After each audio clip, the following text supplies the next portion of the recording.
Welcome to the Mississippi State University Writing Center's presentation on revision skills. So first of all, what is the Writing Center? We are a free resource on campus open to all students. We include a network of undergraduate, graduate, and faculty consultants who can help you with your writing.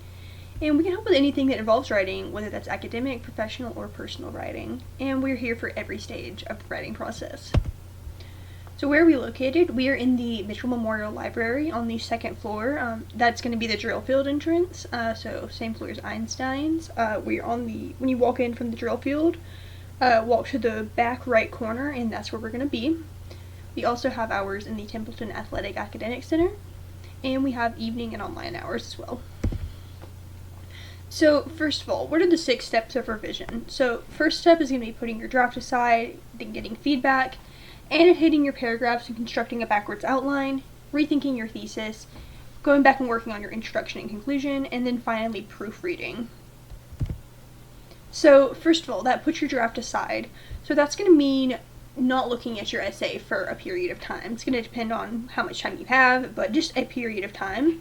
So time away from that essay is going to help you evaluate it with less bias. After you've been looking at something for a really long time, you know what you wanted to say. You know what you think it says, but taking some time away from it will help you kind of distance yourself from that, and you can be a little bit less biased. Don't wait too long. Looking at your draft the day before it's due is not going to help you exactly. That's just going to stress you out because you're kind of running out of time.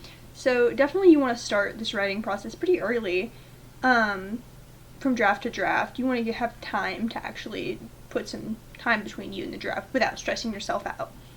And taking that break can help you break attachment from the draft, because sometimes we get so into writing something that it can be pretty hard to want to change it, but part of the writing process is changing, so you really want to break that attachment from your draft. Remember that change is good, and it can also help you feel less overwhelmed if you just don't know where to start.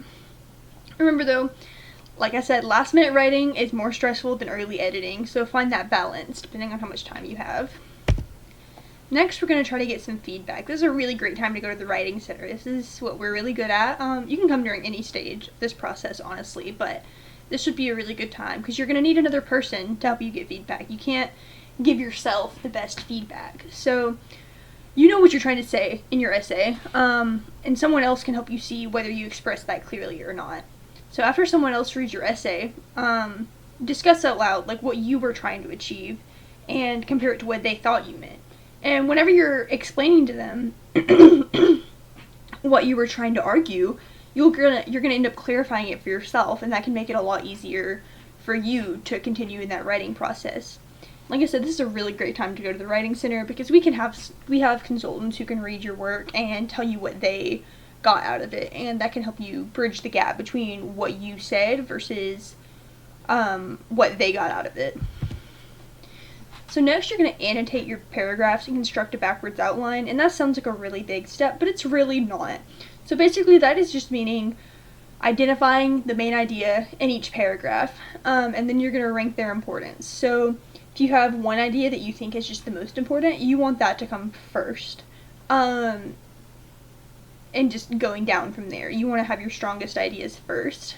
And then you want to name some connections that the main ideas have with each other. So that could be your argument connecting to the main ideas, or the main ideas connecting to each other. So name some of that, because that's going to help you write those kind of transition sentences between your paragraphs and help you connect your ideas for a more well-developed argument.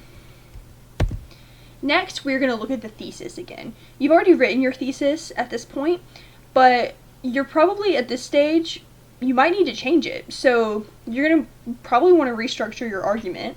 So like I said earlier, restructure your points based on their importance, and that's going to include in your thesis because what's in your thesis needs to reflect what's in your paper.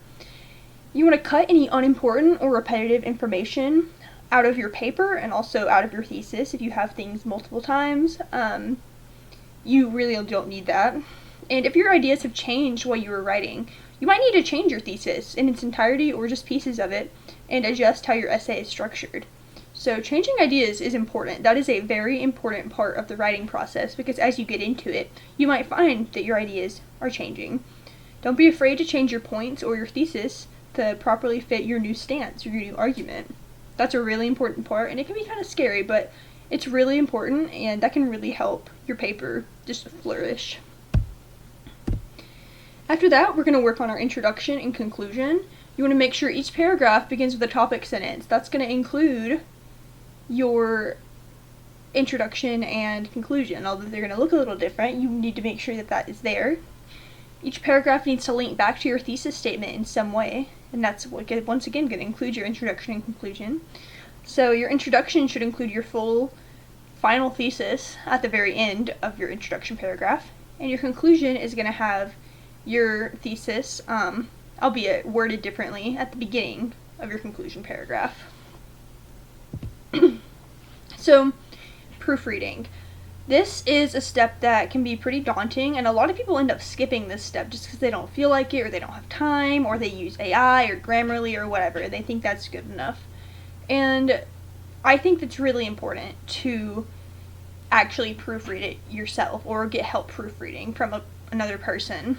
So with proofreading, you're going through and you're cutting out unnecessary information, you're rewording things, you're finding little mistakes, you're seeing if your writing style changed throughout, things like that. So aim for that precision and economy, which that's going to mean getting the most meaning out of the fewest words. So if you're saying a point, or you're trying to get a point across in a sentence and it ends up being 3 sentences, try to narrow that down so it's not quite so confusing, Think about rewording things. Read aloud so you can pick up on small mistakes and changes in your style. After you've been staring at your essay for a while, it's really easy for your eyes to miss things like this, whether it's like a missing word in a sentence, a misspelling, things like that. It's really easy to miss those things, like incomplete sentences, a lot of grammar things, but also, like I said, that stylistic change. If your writing style, if you were going at a specific pace in one paragraph and then it's completely slow or fast in the next paragraph, you can adjust that. So reading aloud lets your ears find these places that your eyes are missing. So just some final reminders. Revision includes rethinking your thesis, your argument, and your points. And you need to have that in mind going into it. You shouldn't be trying to force your essay into a direction that you really don't even want it to go just because your thesis says so. You can change your thesis. And revision also includes making those structural changes. Move paragraphs around to see where they fit best. Order things by importance. Things like that. Move sentences around to see where they fit best. Things like that. And finally, revision takes time. It is going to take time. This is not going to happen immediately. You need to set aside time and keep that in mind whenever you are starting your writing process. You need to have revision time built into your schedule. Because if you don't, you're going to end up feeling really stressed, and your essay might not be as good as it could be if you had taken the time to revise. So, the Writing Center, like I said earlier, is here to help with all of these steps and more. This is just kind of scratching the surface about what the revision process looks like. The Writing Center consultants are completely equipped to help you revise your papers. So, we are open in person from 10 a.m. to 4 p.m. Monday through Thursday, and 6 p.m. to 9 p.m. Sunday through Thursday. And on Friday, we're open from 10 a.m. to 1 p.m. We have online hours during all this time as well. So visit our website and make an appointment today. Thank you so much.